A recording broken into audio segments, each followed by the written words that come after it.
with a panel of experts to discuss this. Caitlin Collins first, our chief White House correspondent, to you.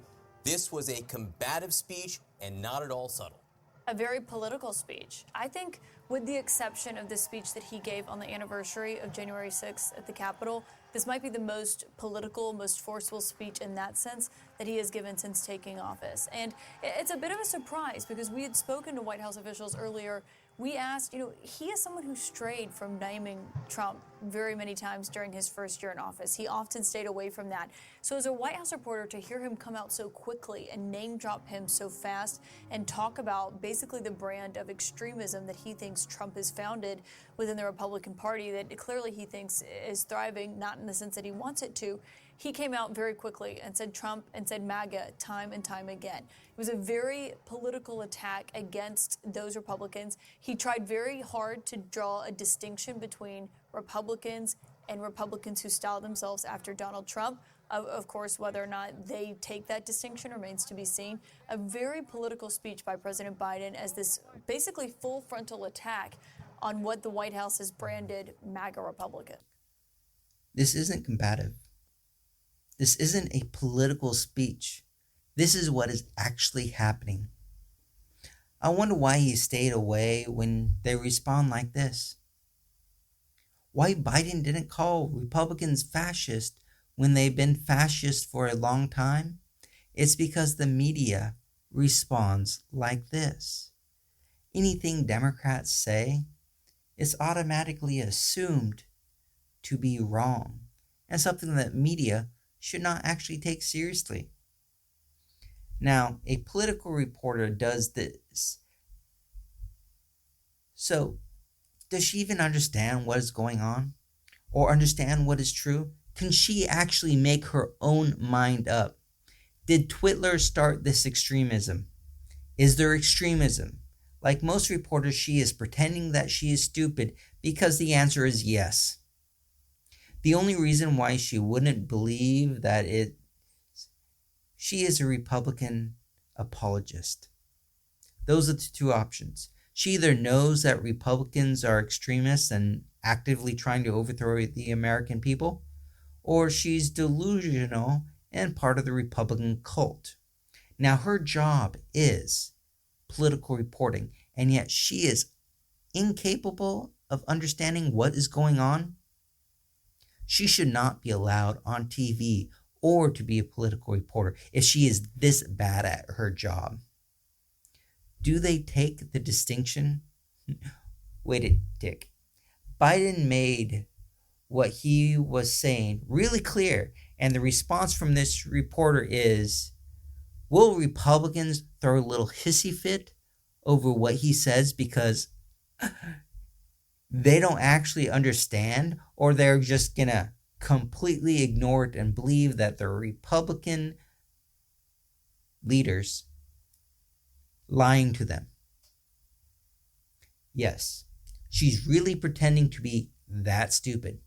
The fact that CNN is hiring Twitter lackeys to tell us what to think couldn't have possibly perverted what she has to say, right?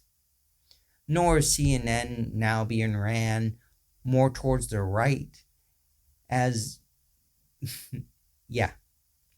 CNN wants to go more towards Fox News because they actually are dumb enough to believe that they're going to pick up some Republican voters.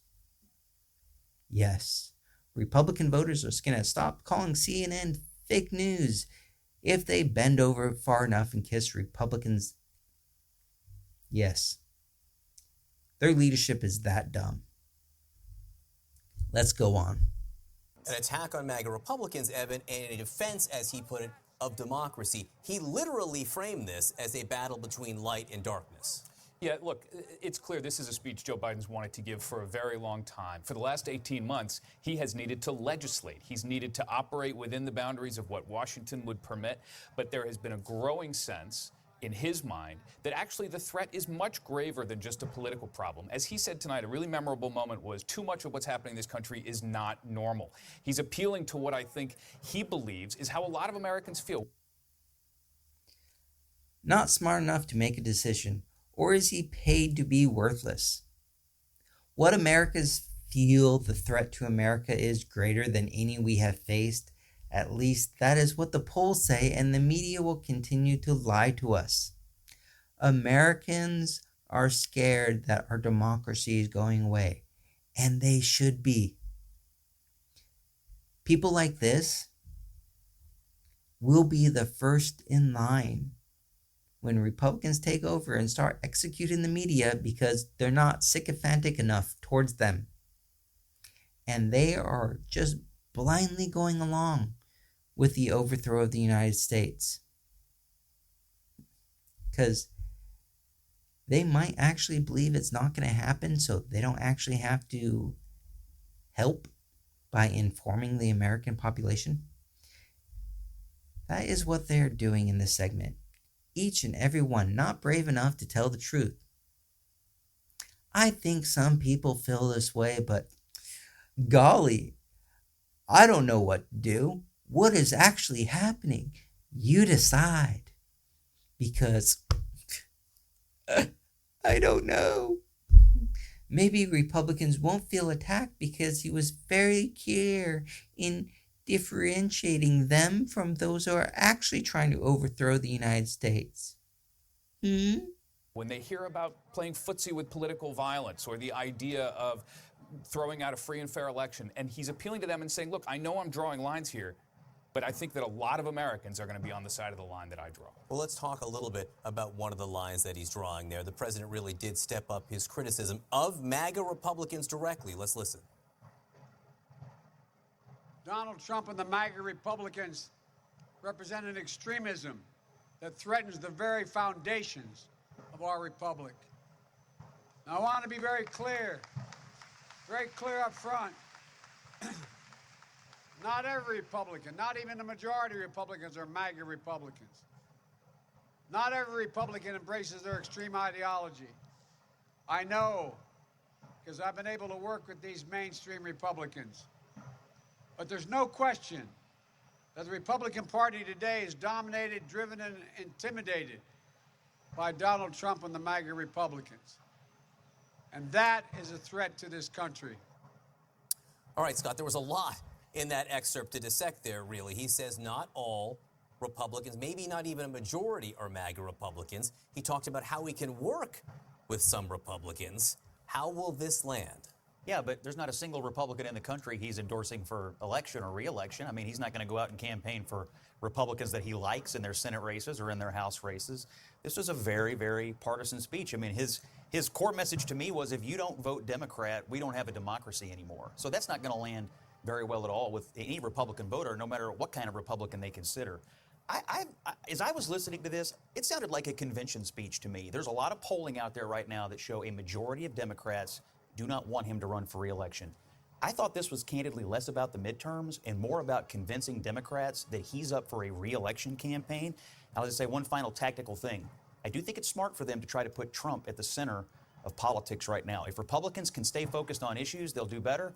If they stay focused on Trump, they'll do worse. He knows that, so it's not an incorrect impulsive tactic. So, it is political if Biden supports his party. So Biden actually has to actively run against a Democrat and tank them in the election to prove that he is not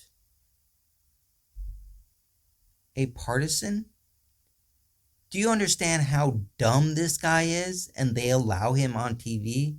How would the Republican base take Biden coming into an election and supporting the Republican? How would they have taken that in the primaries and the Republicans? Would they have voted for Biden's guy? No.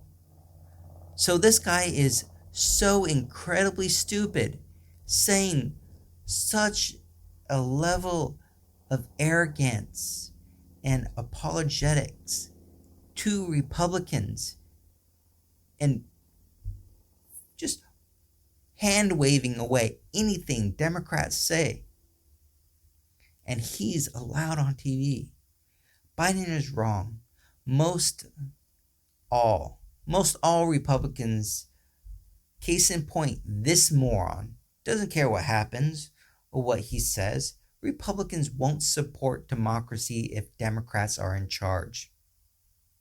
Let's also take a swipe with no evidence that this is what he really believes, because it can't be that Republicans are actually trying to overthrow the United States and a Democrat scared of it. No, it's all just, political to get his party to be willing to re-vote for him. Yeah.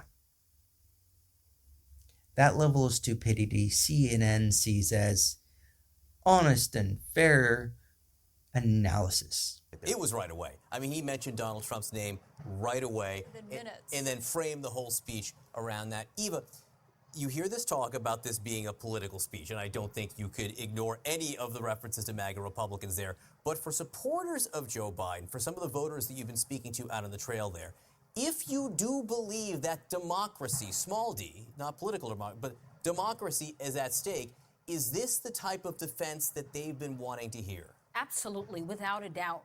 And something else that really stuck out to me is that he almost seemed to sort of be reclaiming patriotism.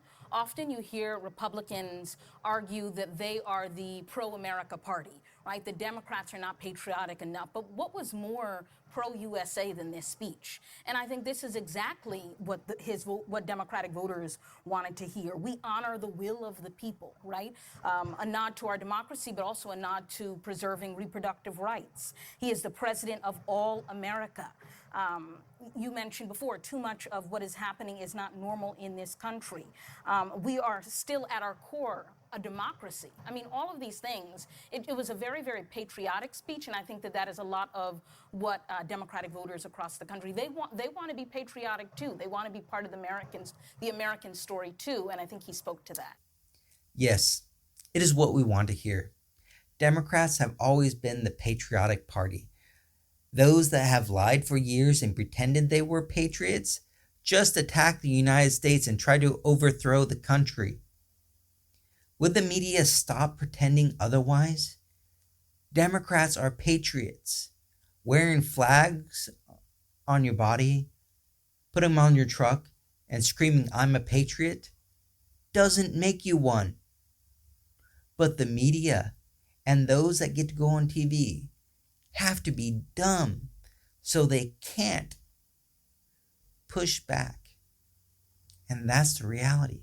Enrique, he made a direct plea to have violence out of politics. There is no place for violence in politics, he says.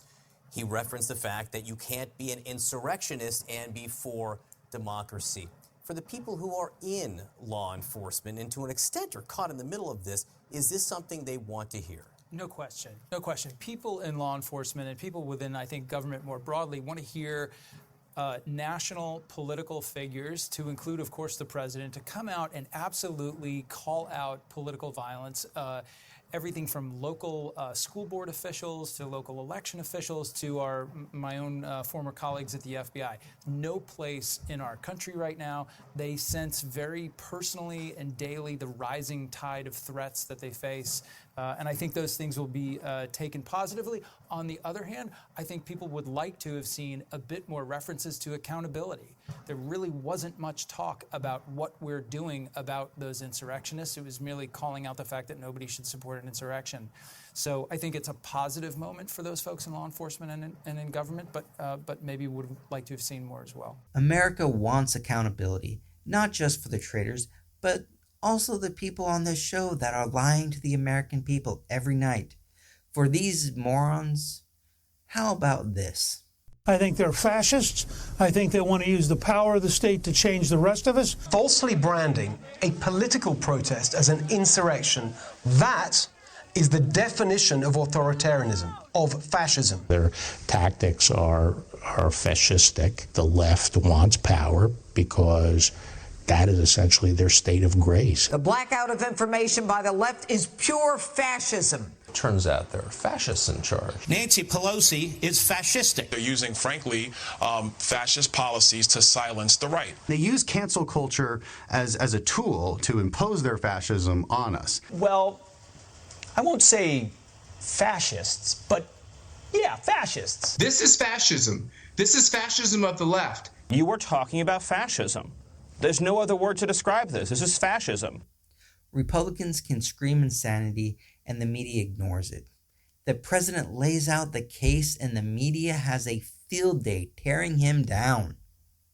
CNN wants to move more towards the middle because they were already right wing and they're going to move more towards Republican propaganda. Here, it's clear that they're already doing much Republican propaganda. There is a reason why people don't trust the media anymore. And this is a great, excellent case in point. Republicans are actually trying to overthrow the United States. And CNN will just ignore it. So if you like those videos, please help. The YouTube algorithm is horribly biased against, progressives. And the Republicans have massive amounts of money just to buy it off. So every time you like, every time you put a comment down below, helps us out. So like, subscribe, and if you really want to help the environment, down below is a link to a GoFundMe page where it has a brand new power generation that is 0% carbon emission and one of the cheapest productions of electricity the world has ever had. So go down, help us out.